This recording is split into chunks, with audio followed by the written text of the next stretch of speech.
All right, are we good? The slides are on Zoom, everything's good? Okay, so hi, thanks everyone. It's delightful to be here. I'm very excited to be invited here.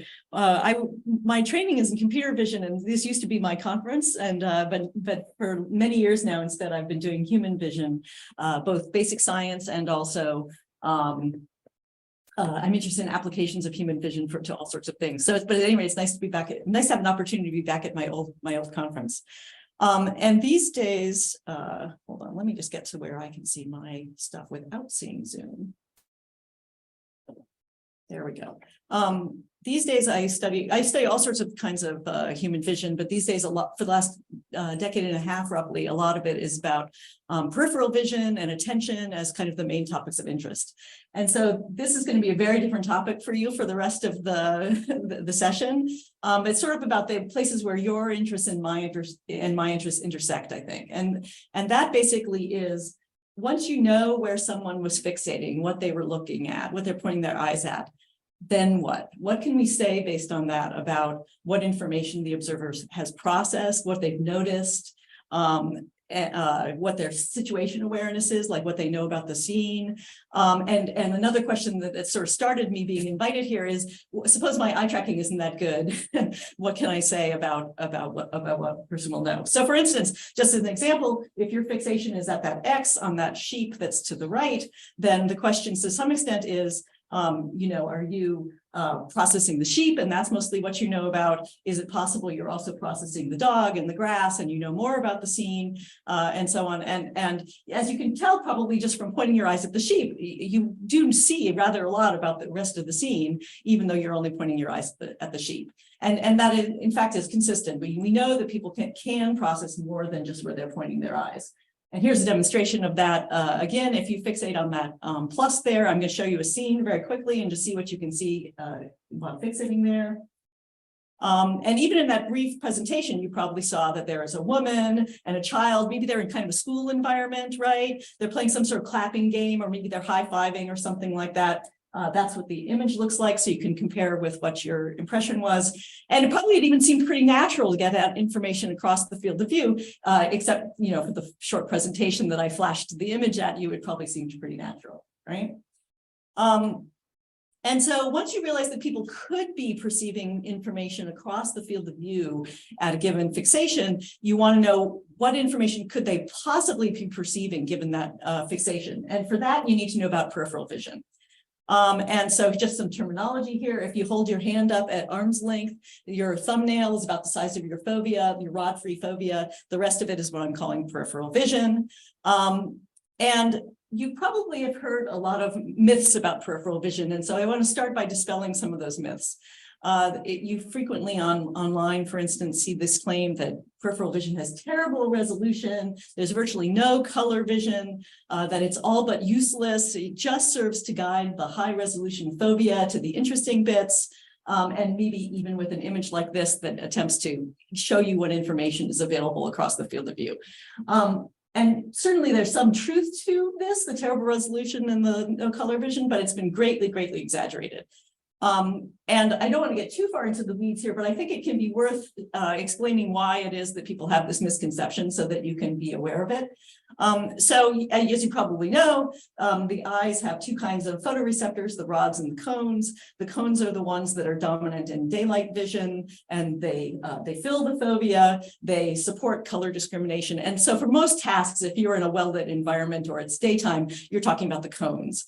And so you've probably seen plots like this where it shows the cone density in thousands of cones per square millimeter on the retina as a function of eccentricity, meaning the distance from the point of fixation. There, 0 is the point of fixation, and you can see the x-axis is how it drops off. It is the distance from that fixation. And you'll often see this and people say, oh my gosh, look at how quickly that goes down with eccentricity. The resolution, peripheral acuity is just awful. But if you pause and think about it for a minute, density is actually the wrong measure here, right? For most tasks, that's not the relevant number. So density is like how many of these cones representing with these blue dots appear in this square millimeter. But for most tasks, what you want to know is the acuity, and the acuity is really how far apart do I have to make two lines for you to tell that it's two lines and not one. right? And as you can probably tell just by looking at this picture here, acuity is not about density. Acuity is about the spacing between cones in one of the dimensions. And the spacing goes as 1 over the square root of the density. So we can now take the data here and plot that cone spacing 1 over the square root of the density. And you can see that this looks much less scary. And in fact, I don't know how to scale the y-axis relative to the x-axis. So here I've made it the same scaling in both cases, and you can barely, it looks flat, right? And I've blown up a little patch so that you can see that, in fact, acuity does get worse with eccentricity approximately linearly over a wide range. But it's a much more modest effect than the cone density plot would have led you to believe. Okay. Okay, second myth is that color vision is you just basically cannot see color in the periphery. And in fact, the particularly fun version of this myth is that people are just making it up. You know that that's grass, so you see it as green. You're imagining it, right? But this also essentially comes from misreading the plot. Here's just another version of this plot. Because they're plotting density and it drops so quickly, it's hard to scale the y-axis so that it doesn't look like it just goes to 0 at the bottom. But in fact, if you blow that up, even at its lowest level, you have something like 4,000 cones per square millimeter, which is, not nothing. And in fact, color perception turns out to be pretty good, at least out to 50 degrees, which is basically where it's been measured in this particular way, so long as the patches are big enough. So this graph now shows you, as a function of eccentricity, the red, blue, and green lines show you the size of the patch you need for the color vision to be approximately as good as it is for modestly sized patch in the fovea. Okay. And we know, by the way, that people are not just guessing the colors, because people run good experiments where you can't possibly just guess what color the patch is, right? Okay. So let's give you more of a sense of what is true about resolution. The loss of resolution is fairly modest. The left there is the original image. Is it at all possible to make it darker in here? Anyway, so the left is the original image with the fixation at the center. The right, you'll notice, is a little bit blurry. I want to be clear, I'm not implying that peripheral vision is blurry, but it's been blurred to mimic the loss of resolution in the periphery. Okay, and I think you'll agree that if this was the loss of resolution in the periphery, you could do an awful lot of tasks without moving your eyes, right? To put this another way, if this were the information available, then the fixation might not tell you much about what people are processing, because they could be processing anything, the whole darn image they could be seeing. Okay, and I can blow up a patch here just so that you can see the loss of resolution is not nothing. So it's not a trivial effect. But this visualization is also an exaggeration. This uses, there's a guy named Stuart Anstis who has a cute Photoshop trick for mimicking the loss of resolution in the periphery, but you can't crank it down any more than this. So this is actually about 4 times the loss of acuity as actually happens in human vision. Okay. And here's just another patch. Now, just don't go to sleep. Here's another fixation just to show you the difference, and there's not much difference as you move your eyes around. So if we're all about acuity, then I mean this is a step of about 5 degrees, but in the 2 modeled fixations here, we would rarely need to make eye movements if this was the only loss of information. But it does turn out peripheral vision has significant losses of information that are important and much bigger. And this is the main issue is actually not loss of acuity in color vision, but it's what's known as visual crowding. And basically the story here is that peripheral vision degrades significantly in the presence of clutter. And this is traditionally studied in letter arrays like what we see here. If you fixate the top plus there, you should find it relatively easy to tell what the letter is off to the left when it's isolated. If I flank that letter with additional clutter, these additional letters, it gets quite a bit harder to see that central letter. If I move those flankers farther away, then at some critical spacing, it becomes easy again to read that central letter. And you might introspect also on sort of the experience that you have here.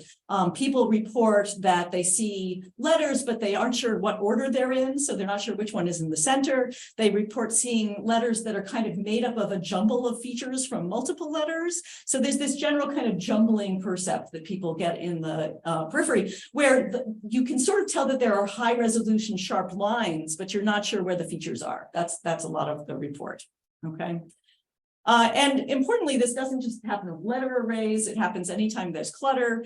So here's another demonstration. If we fixate that star and try to see the path of the brown subway line off to the right, and I think you'll agree that it's quite difficult. Then keep fixating the star, and I'm going to remove the clutter, okay? And I think you'll agree that now it's a lot easier. And in fact, you can see those little dashes on the line, right? So this is not a loss of acuity that's causing it to be hard, it's just the clutter, okay? And as you might imagine, our visual world is quite cluttered and complex. Crowding is going to mess up a lot of visual tasks. And if we can figure out what's going on, then we can potentially understand a wide range of visual phenomena. Now, that said, one of the tricky things about getting a handle on crowding is that there's not really simple rules about when crowding happens and when things are easier to see. So it tends to be very stimulus specific. For instance, here's two examples on the left are harder. It's harder to identify the central item. And on the right, it's easier. And it's easier because the central item has more unique features compared to its flankers. It's a very different scale. It's a very different orientation or color and so on.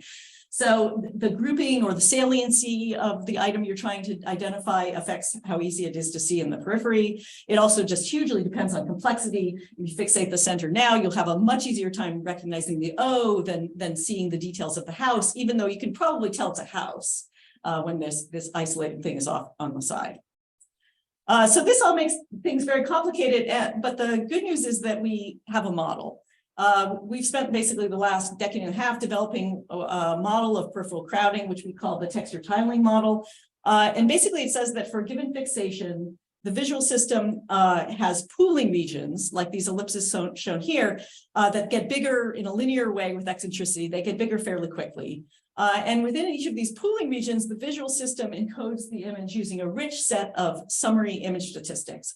And there's lots of different kinds of statistics, but a lot of them are these sort of pairwise correlations that ask things like, if you've got horizontal stuff, does there tend to be vertical stuff nearby? Okay. And we call this the texture tiling model because what it essentially says is that peripheral vision kind of perversely seems to treat its inputs as if they're texture, even when they're not. Because it's representing them, it's encoding them in the way you would for texture. Okay. Okay, so like I say, our group has been testing and improving this model for about the last decade and a half. We've gathered a lot of empirical evidence that this does a good job of explaining what happens in peripheral crowding. Tested at this point on over 70 different tasks, which is a lot for human vision. I know that's not clear how to compare that to computer vision. And we're confident enough about it at this point that we feel like we can get insights using the model for tasks that it hasn't actually been tested on. And I'm going to be doing a lot of that today. I'm going to be showing you demos of what this model says, even though we haven't tested it on those tasks. Okay. And in particular, the cool thing about this model is it lets you make visualizations of the information that's available at a glance. So you can take this original image and a fixation, lay down these pooling regions, and you can synthesize using texture synthesis techniques, new images that have the same local summary statistics, but are otherwise random. And for each combination of input and fixation, you can actually generate a bunch of these. I'll just be showing you one at a time here. And by looking at these images, we can get a sense of what information is encoded in those statistics. So for instance, here, that little inset is the original image. Here's two of the results of having a fixation at the center. And basically the way you read these is that information that's consistently available in these images is information that the model says is easily available at a glance if you're fixating at the modeled fixation, and vice versa. So stuff that's not easily available is stuff that will lead to tasks that'll be hard to do. So you can tell that from both of these, it's suggesting there's plenty of information to tell that this is a street scene, that it's probably a bus stop. You might be able to tell that that's where the name of the bus stop is, but you'd have a hard time without moving your eyes reading the name of the bus stop. You can similarly tell that there's cars on the road, but you'd be hard pressed to tell me the details of what kind of cars and maybe even how many of them. On the other hand, like it looks like you have great information about that building because it's kind of textury. And similarly for the trees, like they look great. There's plenty of information to recognize textures off in the periphery in many cases. So the general gist is that in many cases, when you're fixating the center of the scene, you can perceive a lot according to the model. You can certainly get kind of like the gist of the scene and know a lot about it at a glance. But on the other hand, in many cases, you lack details that might mean that you have to move your eyes to do a task. Okay. Now, of course, without a model, you could fixate and try to introspect on what information is available to you. And I encourage you to try that on some of the examples that I show you, but this often takes some practice. And so it can be helpful to have the model give us some idea of what the model says is available in the periphery. Okay. All right. So let's take a look at this. So again, the inset is the original image. And here's two different fixations on that scene. And the first thing to notice is that because of crowding, where you fixate matters more than it did when the only loss of information was a loss of acuity. So here, if you fixate the sign as shown on the, it'd be nice if I had a cursor here, hold on. Okay, you see there's a little red X on the street light sign there. I don't know how to get a cursor on there. If you fixate there, I mean, a lot of the same information is available as if you fixate on the pedestrian, which is shown on the right. But for instance, there's another pedestrian far to the left, and that's easier to see if you fixate on the pedestrian than it is if you fixate on the sign. Similarly, if you fixate on the pedestrian, you get a sense of the upcoming traffic lights, according to the model, better than you do if you're fixating on the sign. But on the flip side, there's a bicyclist off to the right. And if you fixate on the sign, it suggests you might be more likely to notice that you have to pay attention to that bicyclist and not hit that person, okay? So there are a fair number of things that you get regardless of either of these two fixations. By the way, they're about 3 degrees apart in this thing here, okay? But there's also some details that you get from one fixation better than from the other fixation, okay? And you'll note that if you were really only processing where you were pointing your eyes, this would be life or death for the pedestrian, right? You're fixating the sign, you would not notice the pedestrian. You're fixating the pedestrian, you would notice him. But this says essentially that you can see the pedestrian fine with either fixation. You're going to be capable of avoiding him. Okay. All right. Okay. So some of what that suggests is that the model is saying that the information is, for many tasks, is available outside the fixation. And so the next question you should probably have is, do humans actually use this information, or do people really, even though there's all this information available, do they just point their eyes at the interesting bits? We should go back to that. And I'm going to show you a bunch of examples and give you some sense of when people do, in fact, use this peripheral information instead of pointing their eyes at stuff. But I think first it's worth thinking a little bit about why. Why is it that people use this peripheral information instead of making a saccade? And peripheral information, I'm suggesting, is weird, it's jumbled, it's imperfect in all sorts of ways, but it's also very quickly available across a wide field of view. So in many cases, if you want efficient processing, peripheral vision is what you hope to rely on. And on the flip side, there's often costs of different kinds to gathering information by moving your eyes. Those costs just come in terms of the time it takes to do that. Similarly, if you look at one location, that's at the expense of some other location. So that's another reason that you might not want to move your eyes. And I'll also talk about some examples where it adds to your memory load if you try to do the task doing multiple saccades instead of using your peripheral vision. Okay. And so what seems to be true, and again, I'll show you examples, is that human vision makes a lot of trade-offs of the quality of the peripheral information that's available versus the cost of making eye movements. And these trade-offs also depend on a lot of things like expertise and age and stuff like that. The more expert you are, the more likely you are to use peripheral vision for a lot of tasks. Okay. So when do humans use peripheral vision? I already gave you hints that if you just want a general idea of what's going on in the scene or a big display, then you often use peripheral vision for that. We know that.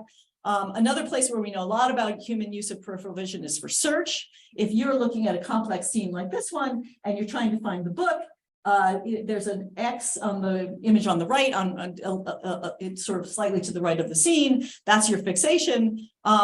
You can tell at a glance, actually, that white object there is probably a book. And in fact, you may even sort of recognize the publisher. A lot of computer science books are that publisher.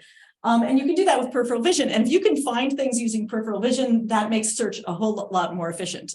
So for search tasks where that information is available, that's much better. And we know we have a lot of data that humans do use peripheral vision for most search tasks. Okay. Another place where people make a lot of use of peripheral vision is a case where you are, yes, pointing your eyes at the thing that you're actually most interested in, but because it's a big object, you actually are using a substantial amount of peripheral vision to see that object fairly well at a glance. So here we have both a bear and a cat, and the fixation shown on the right with the model. And you can see that in many cases, you look at the middle of some big object, big in terms of filling your field of view, you can actually see it pretty darn well at a glance. And that's, again, the benefits of peripheral vision giving you the right information, okay? And a particular example that we make use of a lot is seeing faces at a glance. We often look at other people's faces from close enough that they fill a lot of the visual field. And it's important to be able to judge people's facial expressions, for instance. And the model says essentially that if you fixate between the eyes, which is a common place for people to fixate when they look at each other's faces, you can basically see her whole face. You can at a glance get a sense of the facial expression. And this can be really important, actually, because if you have to move your eyes from that person's eyes to their mouth to check what the full facial expression is, that in the meantime, they might do a subtle shift of expression and that you'll miss because you're during the eye movement. And this brings up the second main reason why you would like to use peripheral vision as much as possible during tasks, which is that a lot of tasks are time critical. So driving, for instance, because things happen so quickly, you'd like as much as possible to use peripheral vision and not move your eyes. And one place we know where people do this is lane keeping. You stay in your lane. Most people fixate when they're driving on essentially the car in front of them or the curve up ahead. Here we should see the model. If you're fixating the horse ahead of you in this image, you can see those lane markers nice and clear in the road, even though you're not looking anywhere near them. And similarly, people use peripheral vision to detect hazards. We know they can do that. They will avoid pedestrians with either, in some cases, no fixations or a very quick glance at the pedestrian, maybe just to see if they're looking at you, and do the rest of it with peripheral vision. And it's worth saying a little bit about how we know for some of these examples. People monitor fixations during normal action, and you can tell, for instance, that people never look at the lane markers, and yet they're clearly using them. So they must be using peripheral vision for that. In the case of hazard detection, you can often see that people react by doing something like steering or hitting the brake before they make an eye movement to the hazard, which again suggests that you're using peripheral vision for this. And people also sometimes will block peripheral information, like they'll block those lane markers, and then people have a much harder time staying in the road. So even when you saccade, you can see them. Not being able to see them in peripheral vision makes it a lot harder.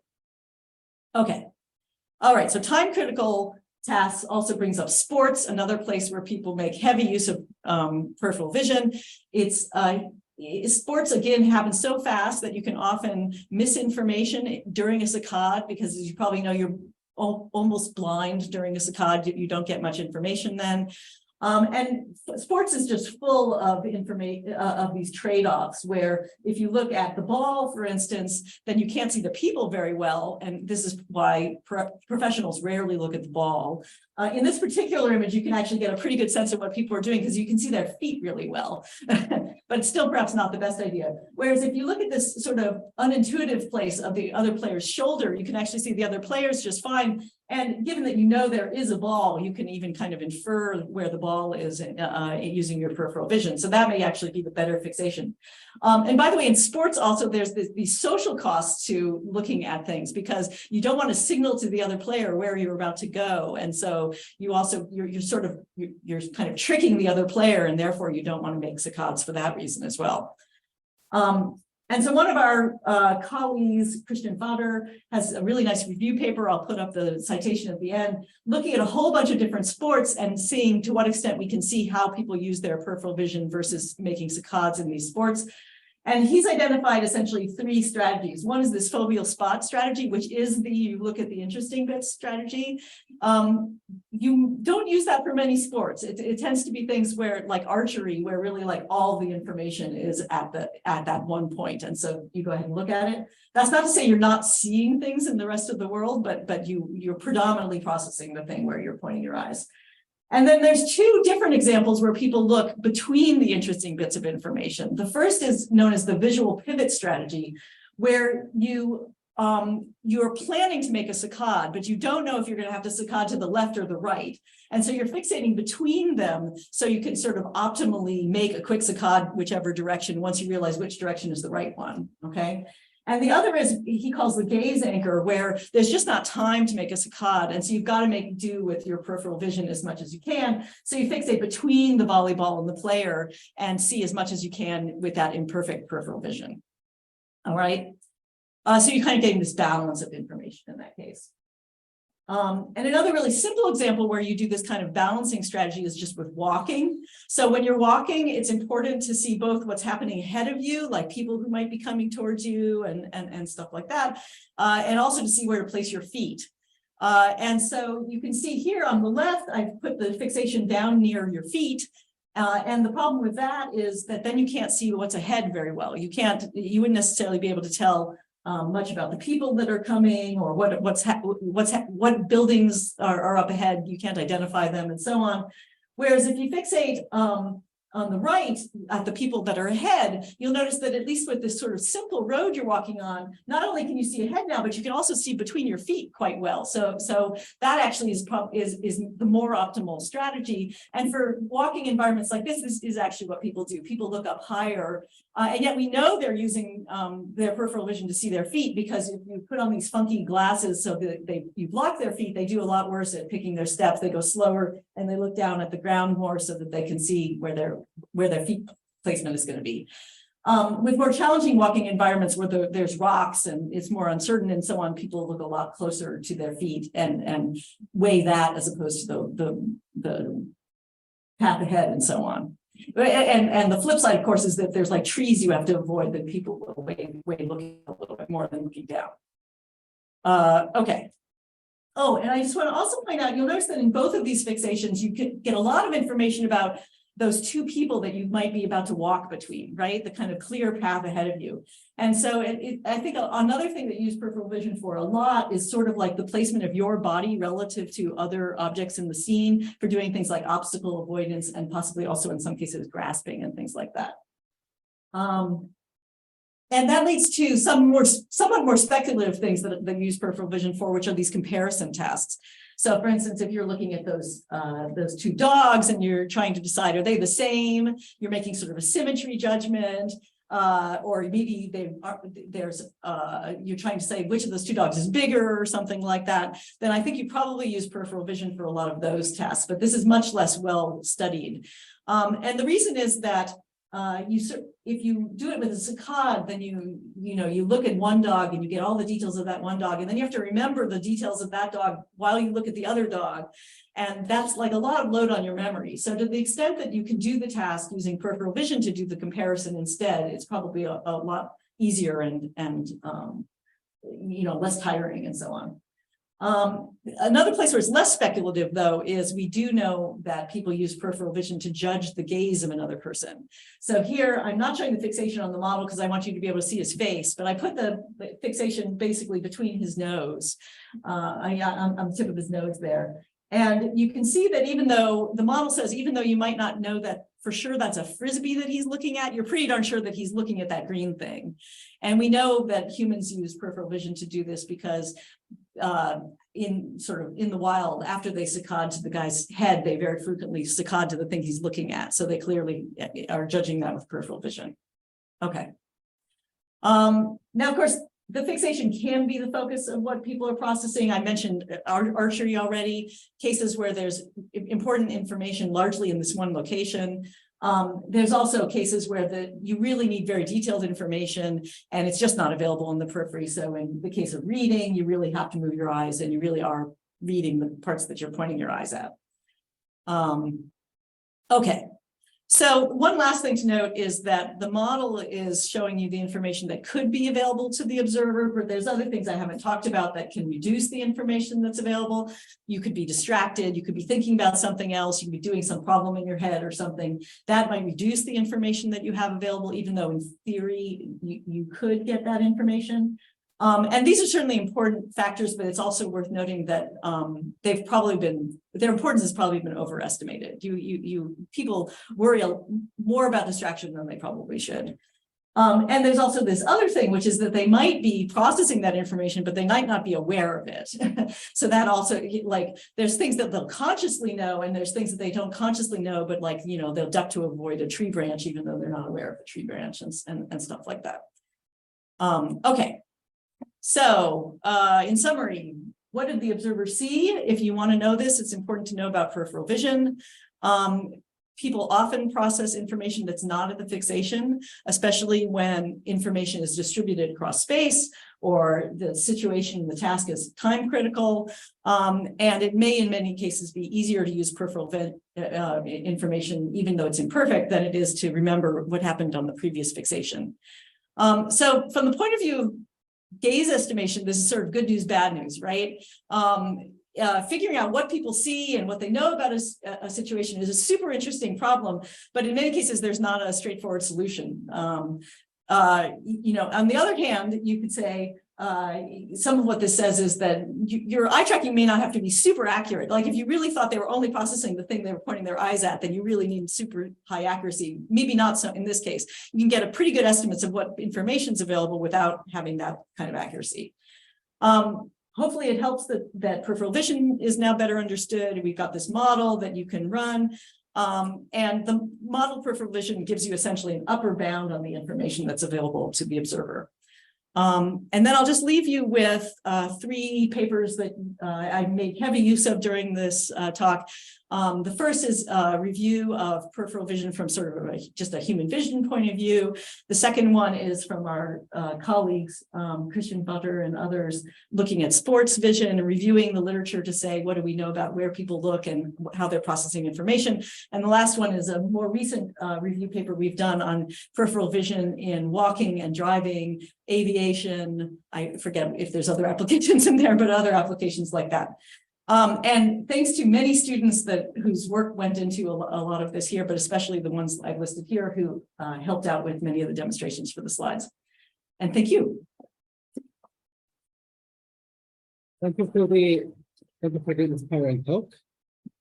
Okay, any question? Okay. Is there any study on the effect of what exactly the first visual is on peripheral vision? I can imagine if it's something very bright, that you can't see things that are dark in peripheral vision very well. So there's I'm not sure, I'm not 100% sure that I'm getting the right version of your question. So could you ask it again just to make sure? So you were showing like this crowding in the peripheral vision, yeah, that the amount of information that you can get. Yeah. Is there also an effect of what exactly you are looking at with your data on this peripheral vision? I see. So is what you're pointing your eyes at affecting what goes on with peripheral vision?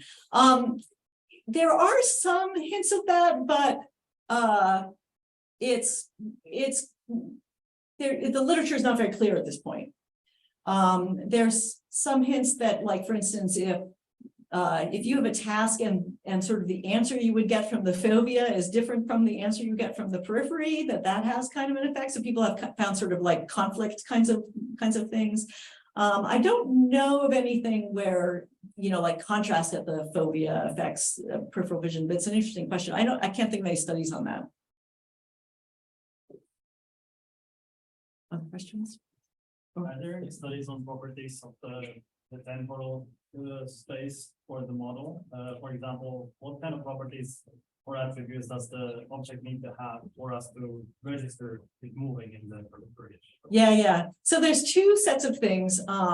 One is people have just done a lot of stuff on not crowding, but just like an isolated object. What's the motion perception capabilities of peripheral vision? And so there's lots of stuff on that. There's a Hans Strasberger review that has really gory details on that if you're interested in that. In terms of crowding, there's much less understanding of what the spatiotemporal version of the model would be. But a lot of the story from the spatial domain seems to carry over to the temporal domain. So the same kind of stuff where if it's a noticeably different motion than the surrounding motion, then you see it a lot better, that kind of thing. But that's one of the really exciting future things, is to turn this into a spatiotemporal version of the model. We have hints, but there's very few studies on that. Someone over here had a question, I think. I did, but it was basically. Okay. Okay, then let's thank to the Ruth. Thank you.